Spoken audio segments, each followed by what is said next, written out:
Hey, it's Evan from Grumpy's Greens, and today I'm just going to go over a few steps that I like to take before I get my ginger started early on in the spring. Alright, here we go.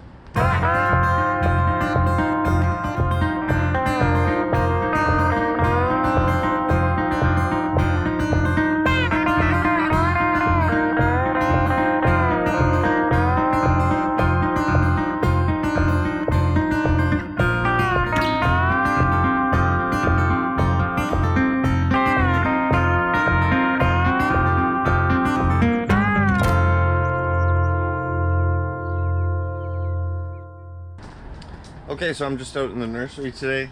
Gorgeous day, bright and sunny, and I'm getting my ginger started for the season. So one thing I like to do to get things started is I will soak my ginger overnight in a hydrogen peroxide solution. So this is a food grade hydrogen peroxide. It's 23%, and I dilute it 1 parts to 500. So these have been sitting overnight, and I like to do this because it imbibes the rhizome with water, make sure it's nice and saturated right off the bat, and it also kind of initiates that sense that it's time for them to wake up and start sprouting. So you can see already here, these are called eyes.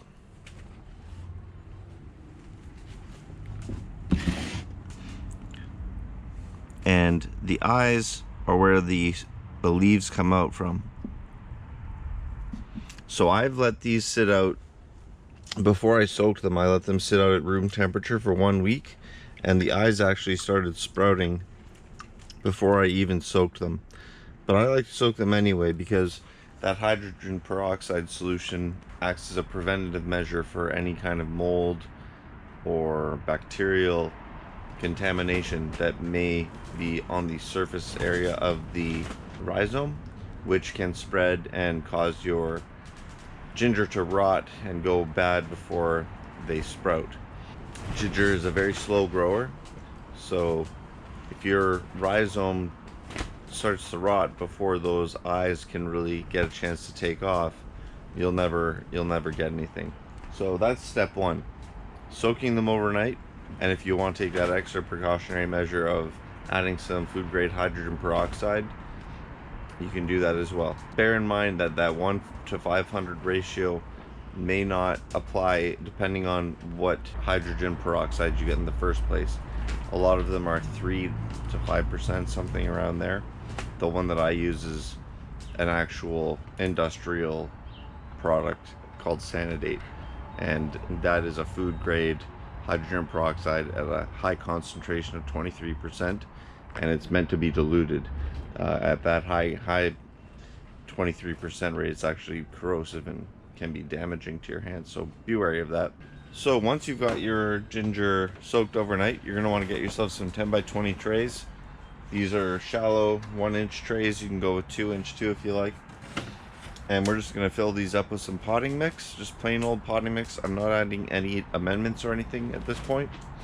And I'm going to slightly dampen it just so it's not sending up dust everywhere. That's the main reason why I'm going to get it a bit wet before you get going. So slightly dampen your potting mix as to minimize mess, and then fill up some trays. I'm only going to fill up about 5 or 6, and then I'm going to fill up more as I go if I need them. Another good reason to use damp potting mix, aside from keeping the dust down, is so that when you do your first initial watering, there'll be less compression of the soil. If you fill your trays with completely dry potting mix, you're going to lose about 50% of the depth when you water it in for the first time. So this is going to stay at about this height. You're not going to lose as much.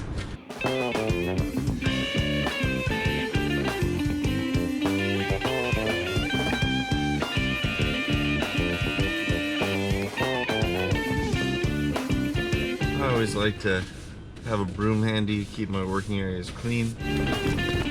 So I've got my tray laid out on the table here. I'm just going to take this ginger, and if you get any that are overlapping like this, I'm just going to slice them at the joint.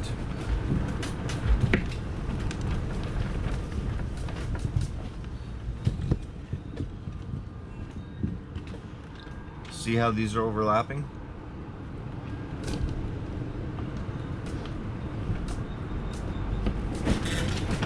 I'm just going to slice them so that when the eyes wake up, they have a direct path upwards and they're not having to work too hard to work around other parts of the ginger. Once that's done, if there are any eyes already poking out like this, you just want to make sure that if they're pointing up, you keep them pointing up. That just means it takes less energy for them to reroute later on. And we're just going to lay these out on the surface of the tray.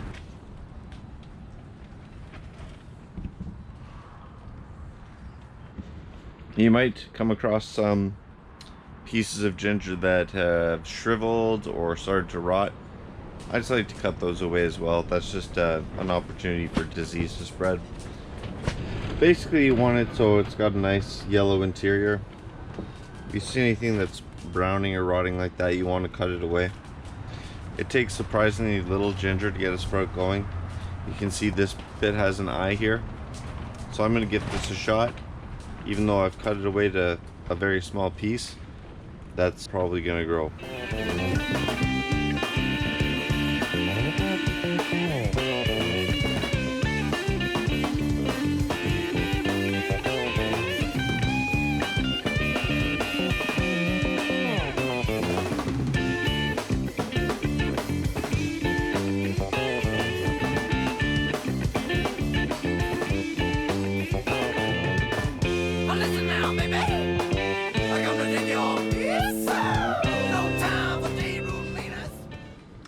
Alright, now that all the trays are done, remember these trays are perforated, so they've got holes on the bottom, so there's drainage. Drainage is very important because if you do not use trays with holes that drain, these are going to be, when you water these in, they're going to be sitting in stagnant water and they're guaranteed going to rot. Ginger rhizomes are prone to rotting when they're not well drained. This is a crucial step, especially if you've gone through all the efforts of pre-soaking with hydrogen peroxide. You want to make sure you're taking every step to ensure that you have success. And the next step is going to be to water them in. So I'm going to lay them out on a table now and water them in with a hose.